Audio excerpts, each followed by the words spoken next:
Welcome back to another episode of the Tuck Shop Podcast, everybody.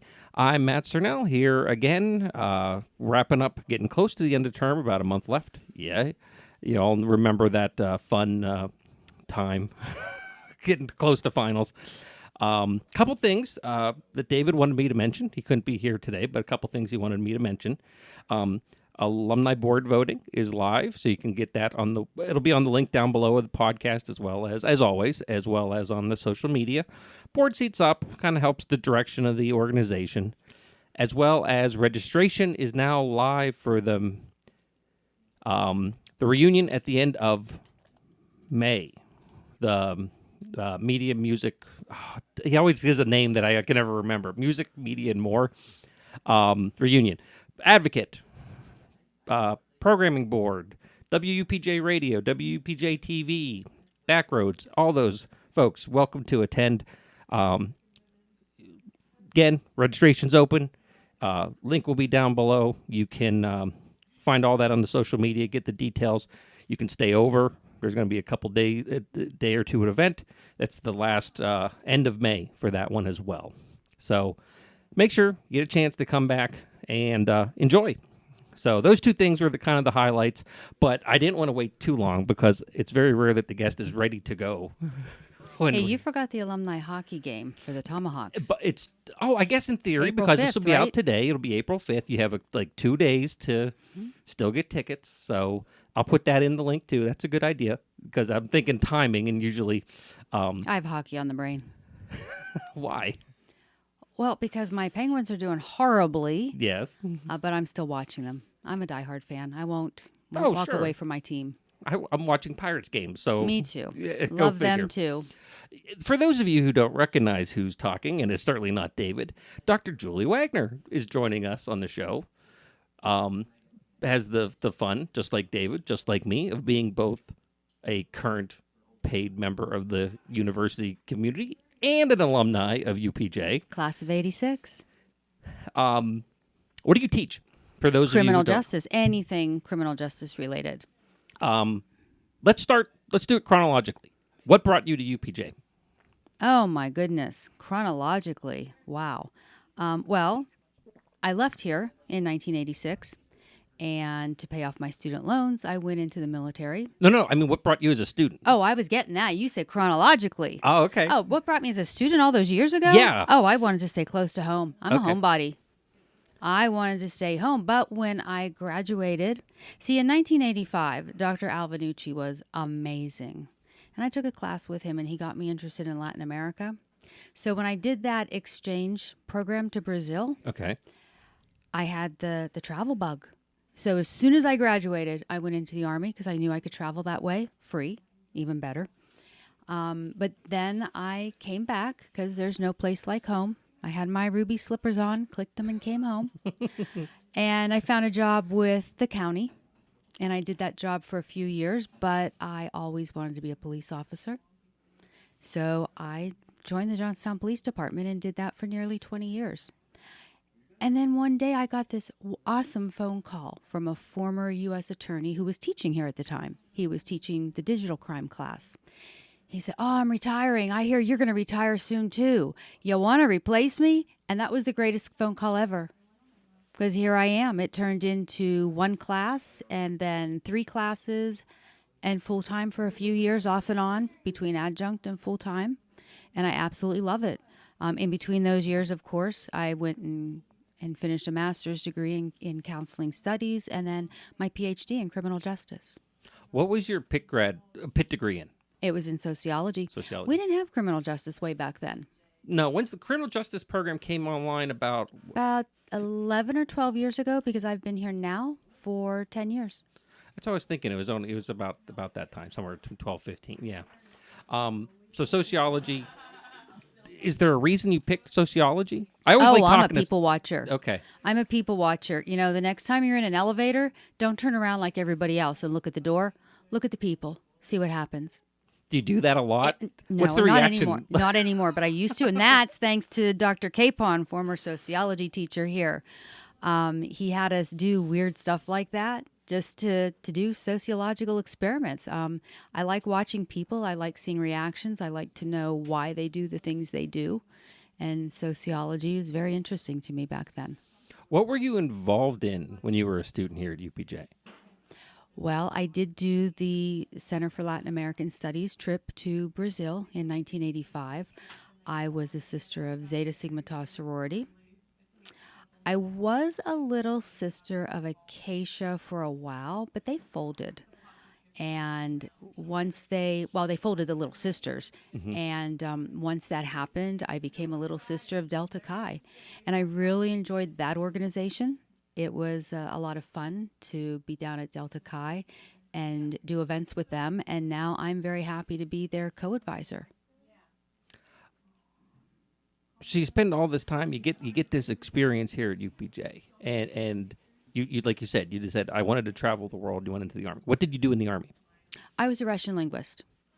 So I got to attend the Presidio of Monterey, California. Who doesn't want to be in California for a full year?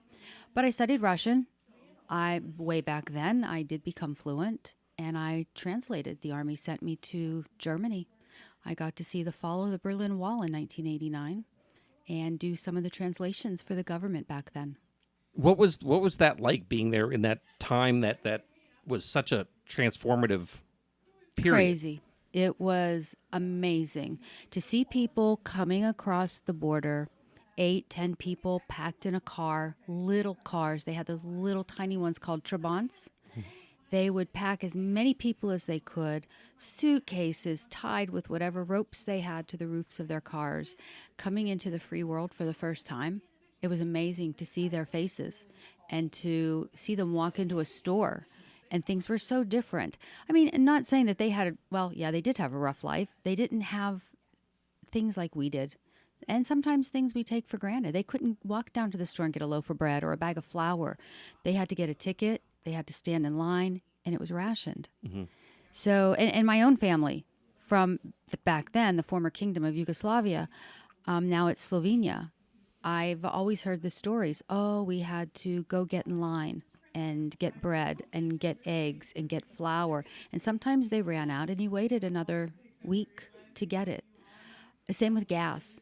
You know, you could only buy gas on certain days, and the days matched whatever the last 2 digits of your license plate were.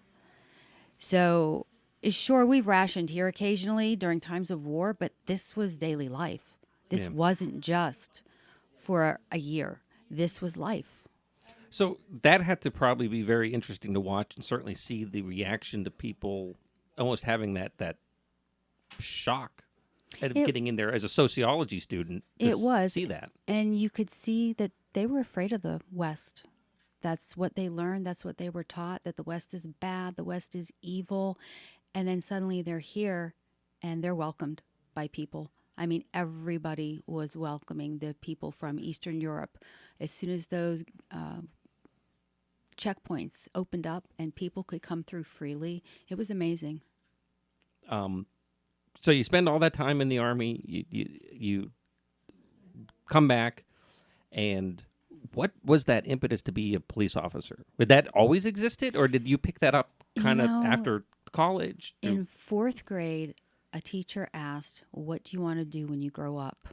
And I remember I looked her square in the eye and I said, "Well, I can't sing like Donny Osmond, but there's a reference. My next choice would be police officer." I mean, it was just the weirdest thing, you know. Little girls back then always wanted to listen to Donny Osmond and sing like him, and I can't sing, so I went into law enforcement. And again, part of sociology, I want to know why people do the things they do.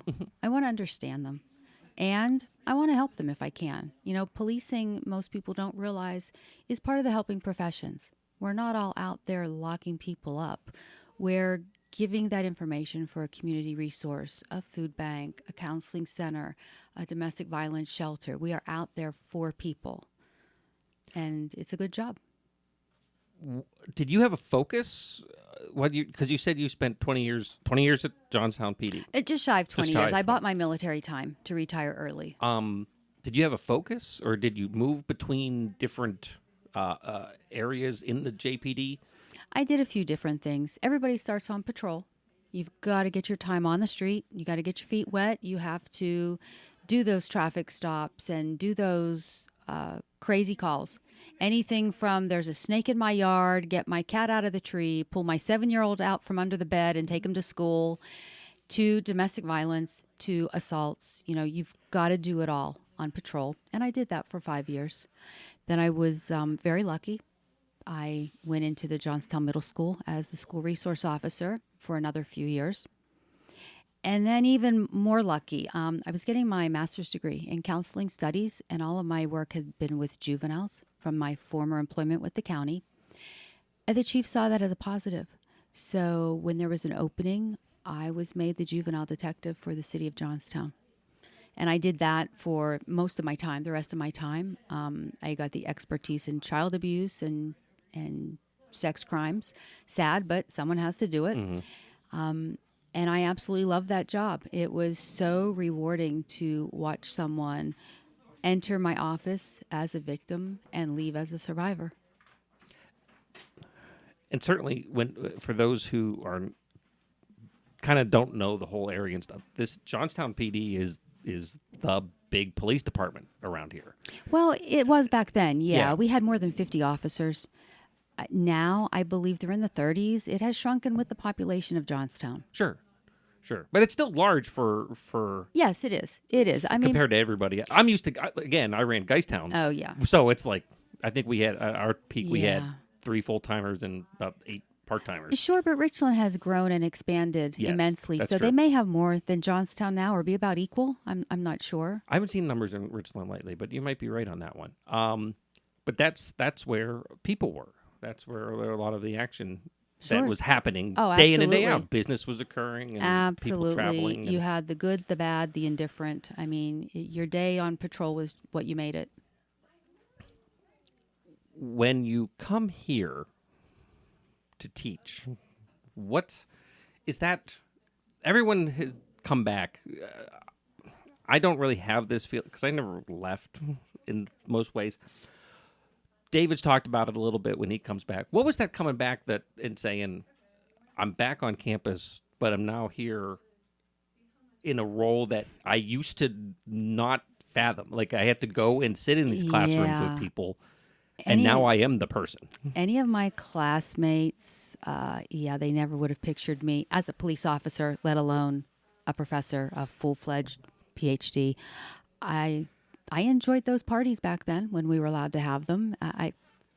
It's me, and I did that. I loved it. But I straightened out in the Army. I got my act together. I became extremely responsible and changed in so many ways and turned to these helping professions. So coming back, I tell the students often that, I sat one day a long time ago where you're sitting right now. So I know how you're feeling. When you're overwhelmed that you have 2 exams in one day and 3 papers due in the same week, I understand. I sat where you're sitting right now. So I can relate to them in that way. Again, being a co-advisor for Delta Chi, I absolutely love that. That brings back my sorority days and little sister days. So it's a lot of fun. I love doing things with the students, with the Criminal Justice Club and other students on campus. Every now and then I'll wear an old sorority shirt. What does being the advisor to Delta Chi mean? For those who, because again, that's not a role that a lot of people have any experience with on campus, in an advising role for fraternity or sorority or a club or anything like that. Well, again, I'm a co-advisor, so there's 2 of us. There's another faculty or a staff member that is the other advisor. And when the guys are needing something, the other staff member is more easy to find than I am. But they'll let me know what's going on. I can go down to the house, sit outside. They've got a huge picnic table. Oftentimes they'll come out and talk to me. The best part of all of this is in the fall term when they have a welcoming. I think it's like from 5 to 7 in the afternoon. Faculty, staff, students all gather under the pavilion across from the library, and that's right outside Delta Chi's house. So that's a lot of fun to get to know everybody, get back into the swing of things. But anyway, being an advisor, I'm here when they need me. And I kind of think that I'm the best advisor they could have because as a former police officer, I can guide them pretty much through anything that they're thinking about.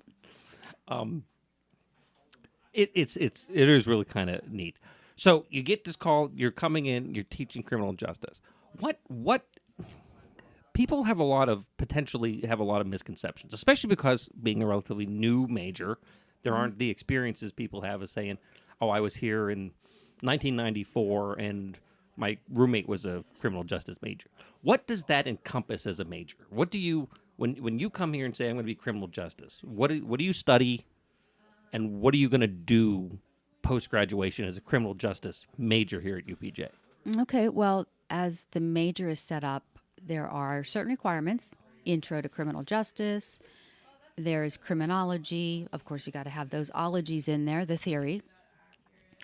They take a core of digital crime and then 4 other electives. And they vary from victimology to criminal law, juvenile law. Excuse me. I teach discourse analysis.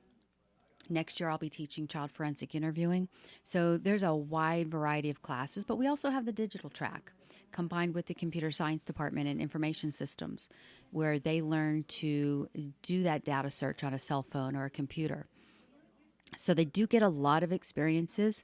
I encourage students to apply to the FBI, Customs and Border Protection, local police departments, state police departments, corrections. A lot of my students have gone into probation and parole. I have a student that right now has just spent her first year with Customs and Border Protection. She's in Del Rio, Texas. I love to see my students succeed like that. I have several that are in the Cambria County probation. But there's more they can do. If they combine their criminal justice degree with a finance degree, they can easily get into the FBI, the Secret Service. They can do a lot of federal positions with that. One of my students is downtown at federal probation. So it opens up a lot of doors. Most people think, oh, you're going to be criminal justice. You just want to be a cop. Well, not everybody wants to go into law enforcement. Some of my students are actually going to law school now. I have one that just graduated from law school. So it really opens it up to a lot of different opportunities. Part of the neat thing that you talk about a good bit, when actually we were having this conversation last week at lunch, was your internship list is probably one of the most unique amongst every department on campus when you think about where they go. Yes, my students will go to a wide variety of places. I do have some favorites. I have some students that have gone to the Westmoreland County Coroner's Office. The coroner there is outstanding and does a great job with interns. I've had them in the Cambria County Coroner's Office. One of my students actually went to Forensic DX in Winburn, where the pathologist there, Dr. Goldblatt, does the autopsies. And she had an incredible time with the manager of that center, and she learned so much. They really do some good ones. I get them to the Women's Help Center, Victim Services, of course, all the agencies in the courthouse. Sheriff Robertson is awesome. He takes interns for the Sheriff's Department. Greg Niebauer, the DA, he takes a lot of interns into his office. So it's really nice. We have a lot of community agencies that are willing to take our students. It's such an interesting, because you've talked about with me before off air that like when they go, it's not I'm going to sit and do paperwork at this coroner's office. It's they go to calls at 3 a.m.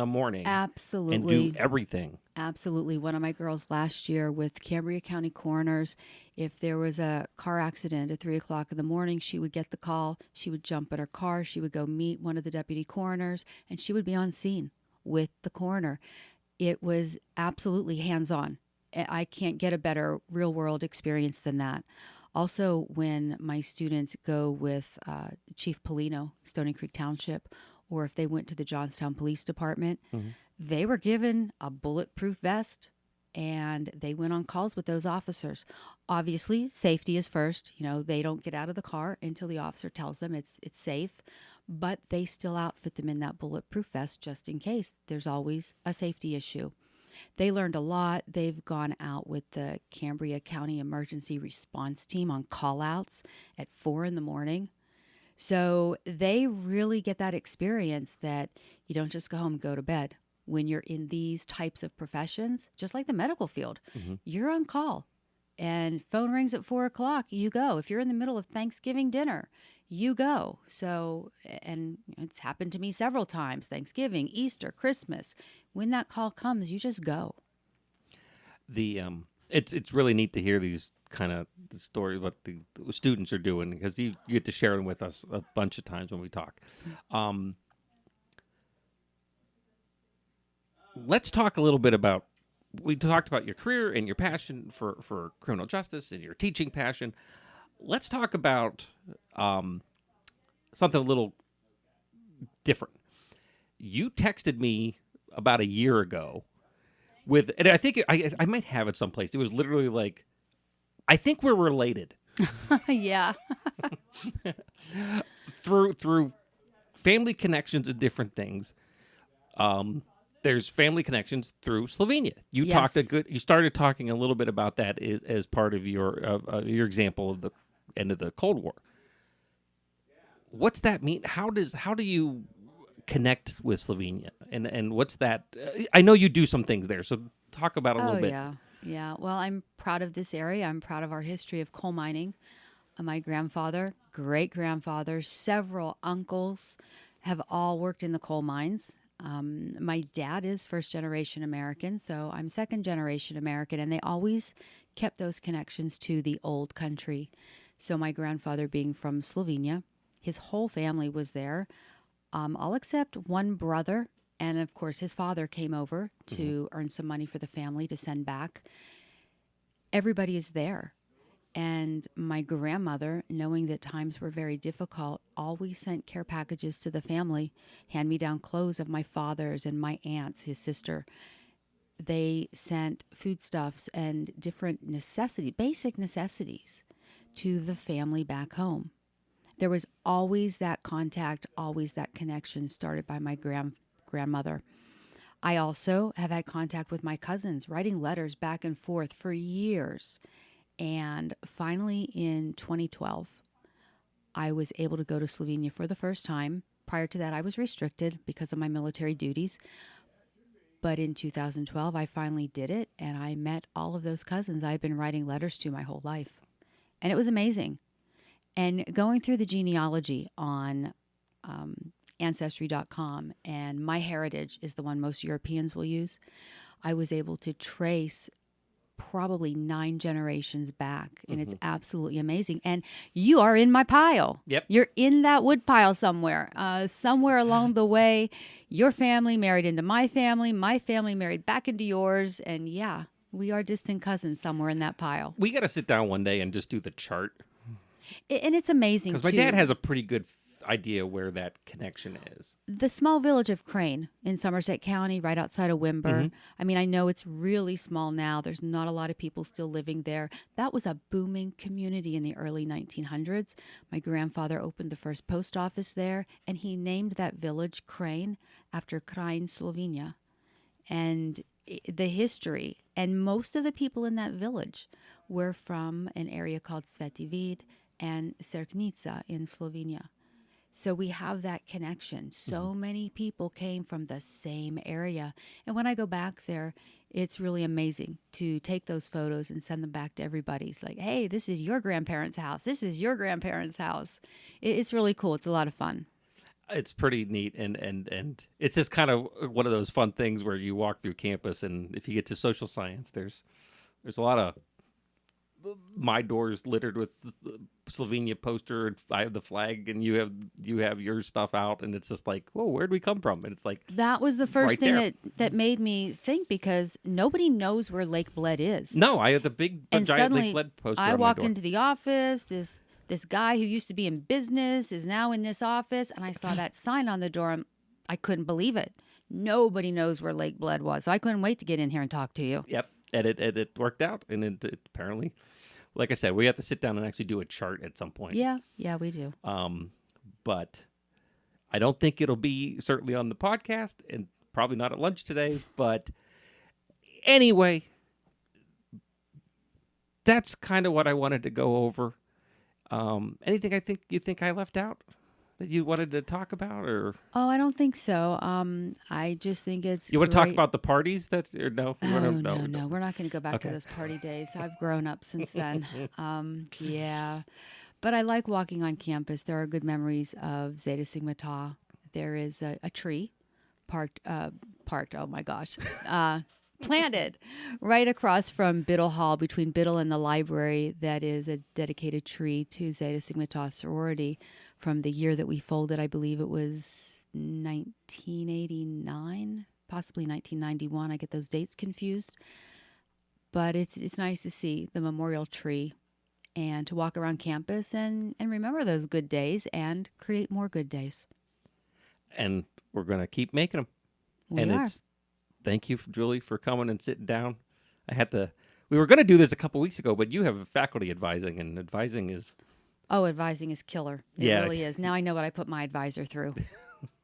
So, yeah, no, same thing. I think we all of us who work here now owe apologies to faculty members long gone. Oh, absolutely. But everyone, thank you for listening. Dr. Wagner, thank you for coming and spending a thanks half for hour with inviting us me. or so. And remember, folks, links down below for all those cool things that are coming up. And we will talk to you next week. The Tuck Shop podcast is recorded live on the University of Pittsburgh at Johnstown campus. Update your contact information with us by visiting johnstown.pitt.edu/alumni. Connect with us online via Facebook and LinkedIn, or consider donating to the university at give2, that's giveto.pitt.edu/giveupj.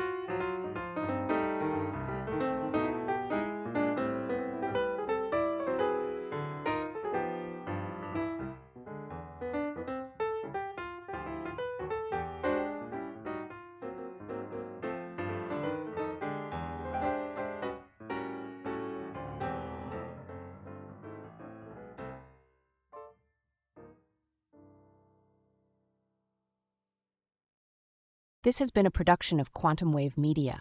Views expressed do not necessarily reflect the opinion of the University of Pittsburgh at Johnstown.